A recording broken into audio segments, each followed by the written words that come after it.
Breaking news from John McCain's Deathbed. This is very scary. By Frank Lee for freedomdaily.com.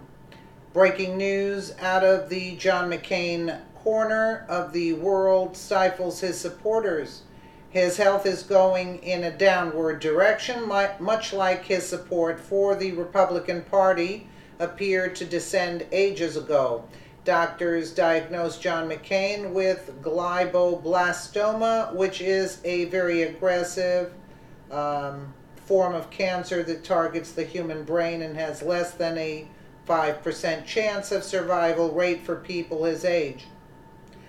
Reports suggest that McCain appears like he is in terrible condition due to the results of his cancer treatment.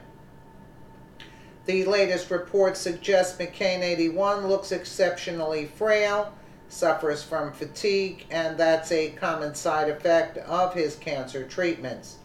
He's about 5 months into the procedure that stems from a blood clot he had surgically removed, which was initially associated with a tumor. The original procedure to remove the blood clot is what ultimately allowed doctors to identify his brain cancer. Now his treatments are providing his body with an incredibly downtrodden condition.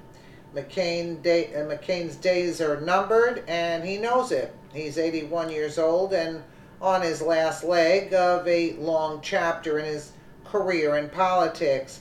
He should have been forced to retire when he was 65, but that's a massive problem with the government that allows ancient people to continue pushing their politics when they're well beyond their workable prime.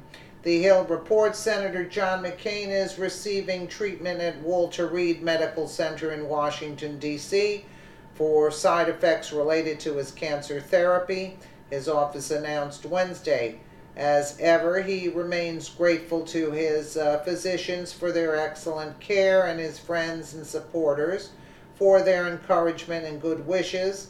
Senator McCain looks forward to returning to work as soon as possible, McCain's staff said in a statement. As long as McCain stops by to make some votes for the GOP, then sure, come on back.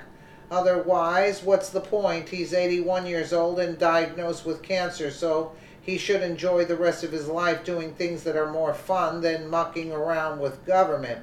Wouldn't it be more fun to do something enjoyable that doesn't involve irritating the people you're supposed to be representing?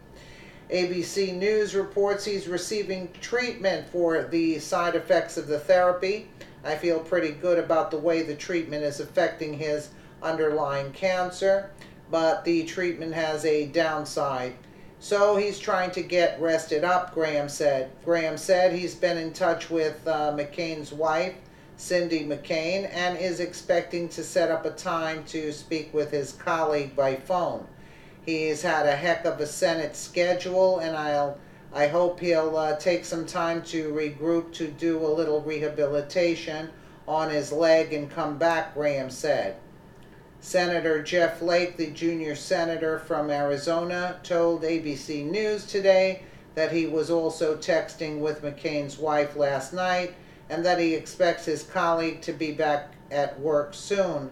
It's unfortunate that someone goes through this terrible struggle with disease and people support McCain through his struggles. However, McCain has made a lot of enemies over the years with his seemingly tough struggles and inability to fully support the GOP.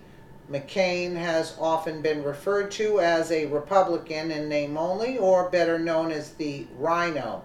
When people do things in government that we disagree with, but then later become affected by a possibly uncurable disease, then it's human nature to have some compassion for those suffering.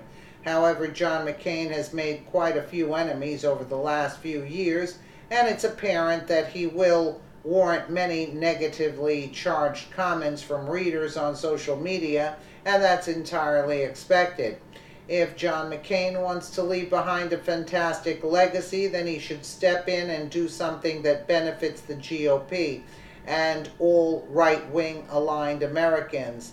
The time is now for McCain to prove he's on the GOP team and not just some Democrat hiding behind the GOP name.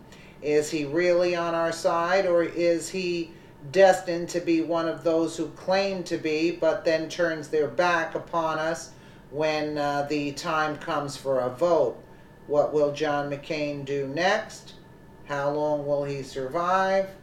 That's all up in the air.